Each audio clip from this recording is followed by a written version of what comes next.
Disinilah sejarah menunggu untuk ditemukan. Di museum lokal ini menyimpan berbagai macam koleksi, di antara lain dari kelompok fosil dan non-fosil.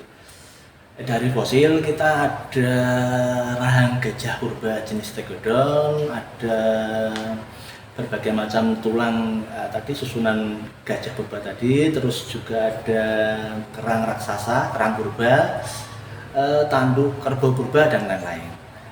Dari kelompok non fosil kita ada berbagai macam koleksi juga, ada lingga, yoni, berbagai macam guci, meriam juga ada, gamelan, keris, tombak, lesung dan lain sebagainya.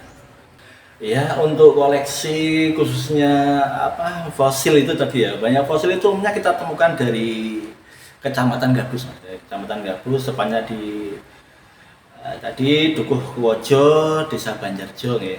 Ada juga seperti kerang itu tadi kita temukan di agak ke selatan sedikit, tepatnya di Desa Rejosari, Kecamatan Keradenan. Dan ada juga yang ada di Gerobokan sepanjang aliran Sungai Lusi juga kita temukan fosil-fosil tadi. Untuk yang non fosil kita ada tadi semacam benda-benda dari batu, arca, lingga, yoni dan sebagainya. Untuk yang benda-benda itu banyak kita temukan di Desa Kepoh, Kecamatan Toroh, itu banyak sekali yang dari sana.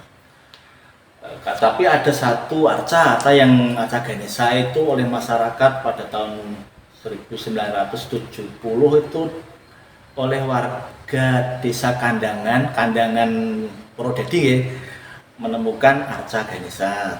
Kita ada satu meriam namanya meriam lela yang itu diperkirakan sejak masa kolonial penjajahan, bangsa Eropa datang ke Nusantara secara umum membawa senjata untuk waktu itu, mungkin untuk pertahanan atau untuk membela diri dari penjahat atau segala macam, yaitu meriam. Tapi seiring perkembangan zaman, meriam lela itu tadi berubah fungsi, bukan lagi untuk alat perang atau alat pertahanan diri, tapi untuk sebagai dibunyikan pas waktu kegiatan penghormatan atau upacara-upacara adat atau upacara penyambutan seperti itu.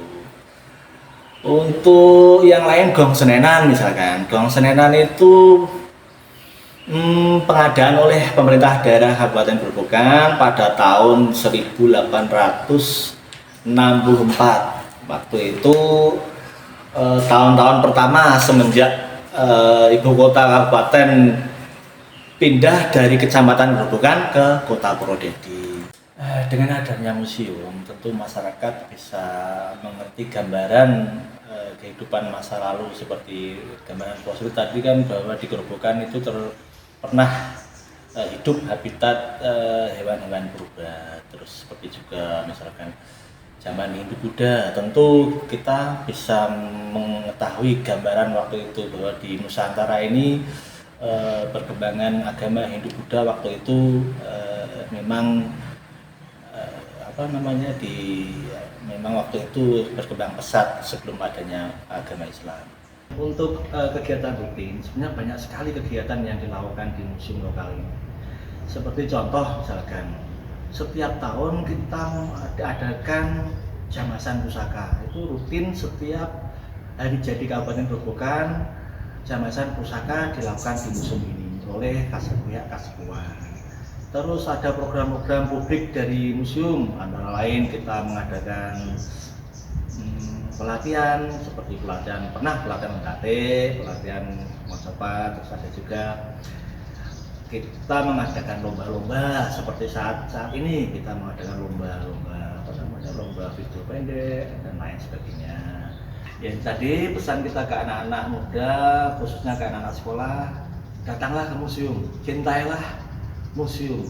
Koleksi-koleksi yang ada di museum itu sebenarnya banyak sekali yang menggambarkan kekayaan atau kehidupan masyarakat Grobogan waktu itu. Terakhir ya, salam museum, museum di hatiku.